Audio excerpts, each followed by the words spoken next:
সুপ্রিয় দর্শকবৃন্দ, আসসালামু আলাইকুম রহমতুল্লাহি ওয়া বারাকাতুহু। প্রীতি ও শুভেচ্ছা নেবেন, আশা করি সকলে ভালো আছেন। গত শুক্রবার ইনকিলাব মঞ্চের মুখপাত্র ওসমান হাদিকে যে দুই বন্দুকধারী হামলা করেছিল হত্যার উদ্দেশ্যে, এটিকে কেন্দ্র করে গতকাল ঢাকায় সর্বদলীয় যে প্রতিরোধ সমাবেশ অনুষ্ঠিত হয়েছে, সেখানে বর্তমানে বাংলাদেশের সবচাইতে বৃহৎ রাজনৈতিক দল বাংলাদেশ জাতীয়তাবাদী দল বিএনপি সংহতি জানিয়েছে, কিন্তু তাদের কোনো পর্যায়ের কোনো নেতা সেই সমাবেশে অংশগ্রহণ করেনি। এই বিষয়টি উঠে এসেছে দৈনিক প্রথম আলোর একটি প্রতিবেদনে। তো এরকম একটি সময়ে, এরকম একটি গুরুত্বপূর্ণ সমাবেশে বিএনপির কোনো নেতার সশরীরে অংশগ্রহণ না করা বিভিন্ন রকমের প্রশ্নের জন্ম দিয়েছে। বিএনপি কেন এই সমাবেশটিতে অংশগ্রহণ করেনি, তো সেটি একটু পরে বলবো। তার আগে যে মূল প্রতিবেদনটি, সেটা আমরা একটু পড়ে নেই। ওসমান হাদিকে গুলি, সর্বদলীয় সমাবেশে সংহতি জানালেও যায়নি বিএনপি। এটি হচ্ছে খবরটি শিরোনাম। বিস্তারিত বলা হয়েছে, ইনকিলাব মঞ্চের আহ্বায়ক শরীফ ওসমান বিন হাদিকে গুলি করার প্রতিবাদে অনুষ্ঠিত সর্বদলীয় প্রতিরোধ সমাবেশে জামায়াতে ইসলামী সহ বিভিন্ন রাজনৈতিক দলের নেতারা অংশ নিলেও যায়নি বিএনপি। তবে আয়োজকদের সঙ্গে যোগাযোগ করে বিএনপি এই সমাবেশে সংহতি জানিয়েছে। ওসমান হাদিকে হত্যার উদ্দেশ্যে গুলির প্রতিবাদে ডাকা এই সমাবেশ গতকাল সোমবার বেলা ৩টা থেকে সন্ধ্যা পর্যন্ত ঢাকার কেন্দ্রীয় শহীদ মিনারে অনুষ্ঠিত হয়।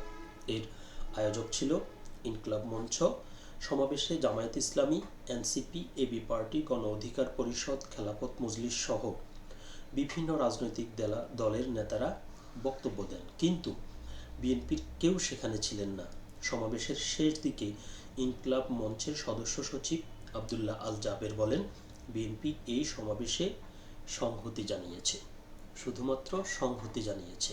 অর্থাৎ এরকম একটি সমাবেশ যে সবাই মিলে করছে, এটি করা ঠিক আছে, তারা প্রয়োজন মনে করেছে, আমরা তোমাদের সাথে আছি, কিন্তু জায়গায় নেই।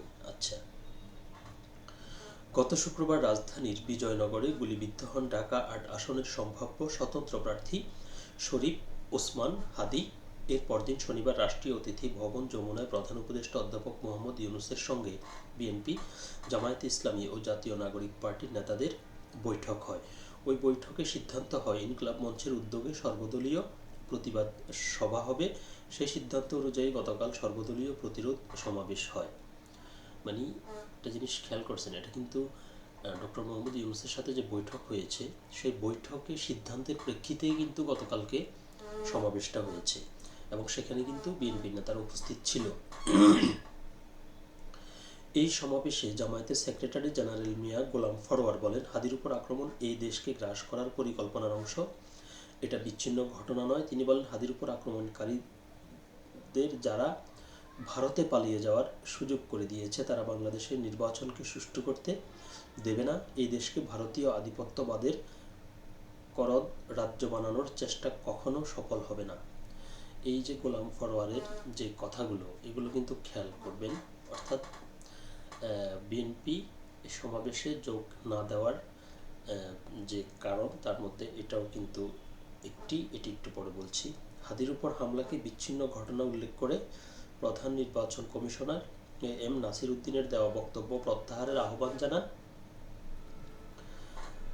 এনসিপির আহ্বায়ক নাহিদ ইসলাম। সমাবেশে তিনি বলেন, ওসমান হাদির গায়ে গুলি লাগার মাধ্যমে জুলাই বিপ্লব ও বাংলাদেশ আক্রান্ত হয়েছে। এই হামলা কোনো বিচ্ছিন্ন ঘটনা নয়।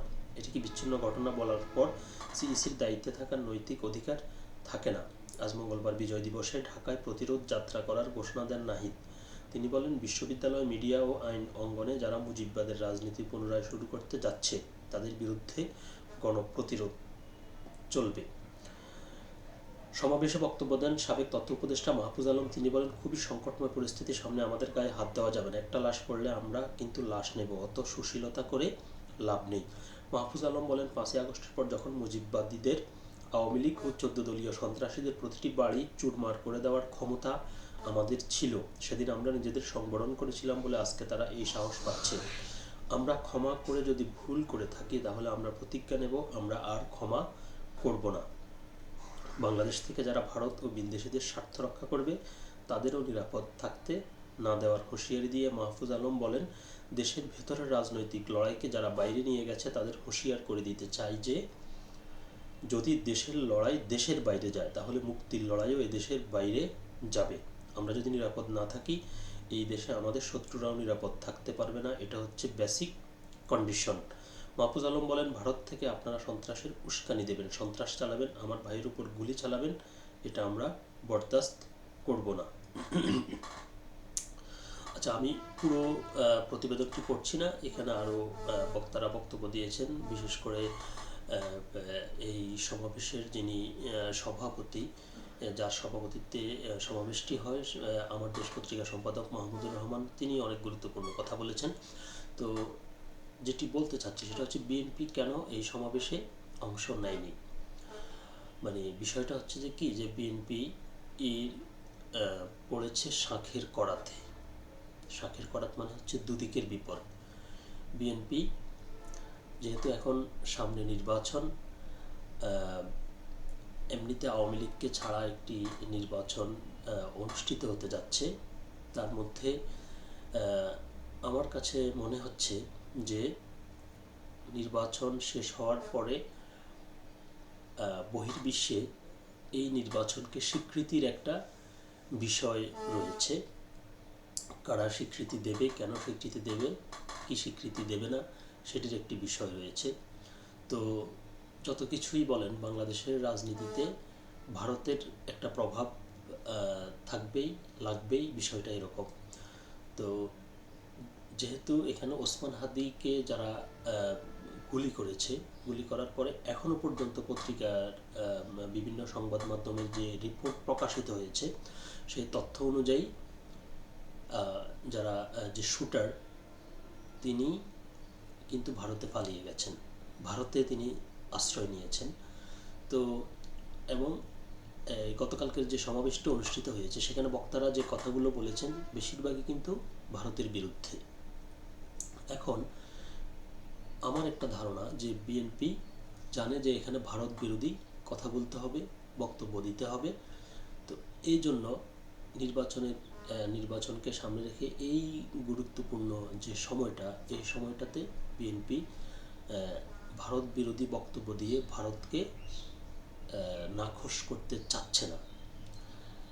তবে সমাবেশে সভাপতি মাহমুদুর রহমান যে তিনি একটি কথা বলেছেন, তিনি বলেছেন যে যারা ভারতের পক্ষে দালালি করবে বা ভারতের পক্ষ হয়ে কথা বলবে বা ভারতের আধিপত্যবাদের বিরুদ্ধে নীরব থাকবে, তারা যেমন ক্ষমতায় যেতে পারবে না, আবার গেলেও ক্ষমতায় থাকতে পারবে না। তো এই জন্যই বলছিলাম যে বিএনপির দুদিকের বিপদ হয়েছে। এখন যে নির্বাচনটি অনুষ্ঠিত হতে যাচ্ছে, এই নির্বাচনের মাধ্যমে সংখ্যাগরিষ্ঠ আসন পেয়ে যদি বিএনপি ক্ষমতা সরকার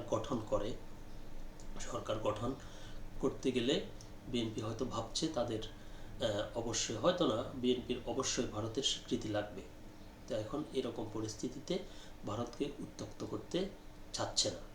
আবার অন্যদিকে যদি সে নীরব থাকে, যেমন এখন আজকে প্রথম আলো ওর শিরোনাম হয়ে গেছে যে বিএনপি কেন সেখানে যায়নি। তো এই প্রশ্নগুলো উঠবে, এটা নিয়ে সবাই ভাববে, এটা নিয়ে কথা বলবে, এবং বিএনপিকে অভ্যন্তরীণ যে রাজনৈতিক দলগুলো, যেমন বিএনপি ছাড়া অন্যান্য যেসব রাজনৈতিক দল গতকালকে সমাবেশে গিয়েছে, তো তারা এটি নিয়ে এখনো কিছু বলেনি।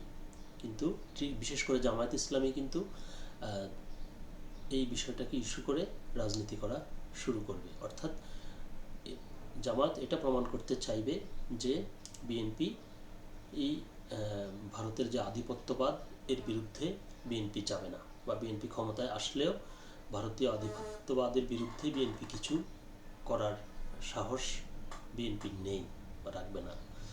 তো এটি হচ্ছে আজকের যে আমি থাম্বনেল দিয়েছি, এটার মূল এটা কিন্তু এটাই, যে আমার কাছে মনে হচ্ছে যে বিএনপি এই কারণেই গতকালকের সমাবেশে তারা অংশগ্রহণ করেনি। তারা শুধুমাত্র সংহতি জানিয়ে সবাইকে এটা বোঝানোর চেষ্টা করেছে যে আমরা তোমাদের সাথে আছি, কিন্তু তাদের এত বড় একটা রাজনৈতিক দল, এত বৃহৎ একটা রাজনৈতিক দল, তাদের দু একজন নেতা কি সেখানে যেতে পারতো না?